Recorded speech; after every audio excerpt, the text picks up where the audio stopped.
이 회사는 여러분들이 재무제표 보시면 아시겠지만 매년 매출액과 영업이익이 증가하고 있는 회사인데 이 회사가 석영이라고 해서 여러분들이 그 수정이라고 아실 거예요. 크리스탈. 네. 이거를 가공을 해서 반도체 그 소재라든지 이런 쪽에 그 판매를 하고 있는데 이 회사의 그 매출 비중을 한번 살펴보면은요. 매출 비중이 상당히 그 석영이 높습니다. 품목급 매출 쿼츠가 전체 매출이 한 80.4% 정도 되는데 이 매출 비중인데 이거를 기화로 해가지고서 계속 매출이 올라가고 있다는 거죠. 반도체에 대해서 아까도 말씀드렸지만 부정적인 얘기들이 나오고 있지만은 반도체 생산량이 지속적으로 증가를 하면서 이러한 소모자재 이런 것들은 상당히 수요가 많다라는 건데 이게 또 석영을 아무나 만들지 못한다 그러네요. 국내에서도 뭐 만드는 회사가 전 세계 만드는 회사가 있는데 지금 그 부품 점유율을 보면은 원익 QNC가 전체 시장의 20.6%에서 30% 정도를 지금 그 장악을 하고 있다는 얘기인데 1등 기업이죠.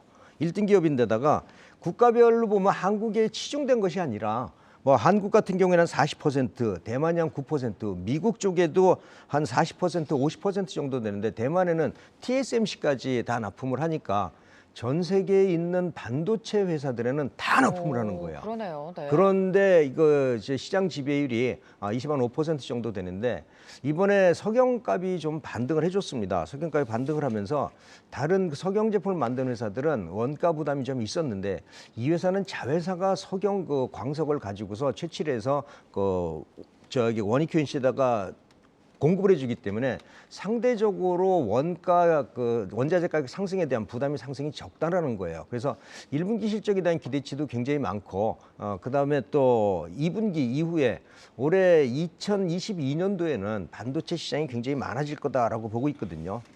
여기에 또 하나 새로운 사업이 좀 추가가 되면서 슬슬 매출 비중을 늘리고 있는 게 반도체 그 부품 세정 사업입니다. 세정 사업. 예, 네. 세정 사업은 사실 그 반도체의 그 장비나 이런 것들, 그 부품들을 그 깨끗하게 닦아서 재사용할 수 있는 건데 이게 또 아무나 할 수 있는 게 이게 또 아니에요. 그러니까 잘못하면 망가뜨릴 수도 있으니까 그 세정 사업을 하는 회사들이 국내에도 몇 군데 있는데 이 회사가 지금 매출이 3%에서 지금 4%에서 5%, 8%, 10% 계속 지금 올라오고 있거든요.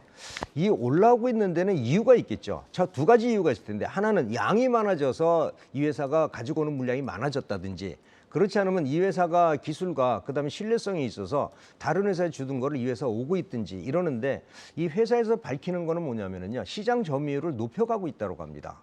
그렇다면은 새로운 신규 사업에 대해서 그 세정 사업에 대해서 기대치도 있고요. 올해 또 이게 그 원익 이게 그 쿼츠 부품이 소모품이거든요. 소모품이기 때문에 저는 올해 반도체 시장에 대해서 뭐 지속적으로 해서 쟤는 반도체만 얘기하나 봐 그럴 수 있는데 저는 올해 반도체는 슈퍼사이클 온다라고 보거든요. 그래서 반도체에 대한 기대감이 있는 중에서 이런 소모성 자재 이런 것들을 생산하는 회사는 여러분들이 꼭 관심을 가져야 될 것 같고요. 그리고 이 회사는 전 세계에서 안 쓰는 회사가 없다는 거. 그게 중요하죠. 이게 네. 굉장히 중요하죠. 지금 뭐 미국 같은 경우가 50% 되고 그다음에 뭐 대만 TSMC에서 쓴다라고 하니까 이 회사 제품은 품질을 인정받아서 계속 사용을 하는 거고요. 또 반도체라는 게 부품 소재라는 게 이런 게 있어요. 한번 채택이 되면은 쉽게 바꾸지 못한다는 거예요. 그래서 반도체 쪽에 한번 고정 그 장비 같은 경우에는 이렇게 왔다 갔다 할 수가 있는데 사실 소재나 이런 부품 같은 경우에는 한번 채택이 되면은 어렵다는 점에서 원익 QNC는 실적이 지속적으로 올해도 좋아질 수밖에 없고요. 지금 현재 그 뭐 PER을 보더라도 반도체 부품 쪽에 대해서 아주 높은 것도 아니고 지금 EPS가 지금 한 2,800원 정도 되니까 지금 PER이 한 8.9? 이 정도밖에 안 돼요. 그래서 올해 2022년도 추정 EPS를 계산을 했을 때도 충분히 메리트가 있다라고 생각하시면 좋을 것 같습니다.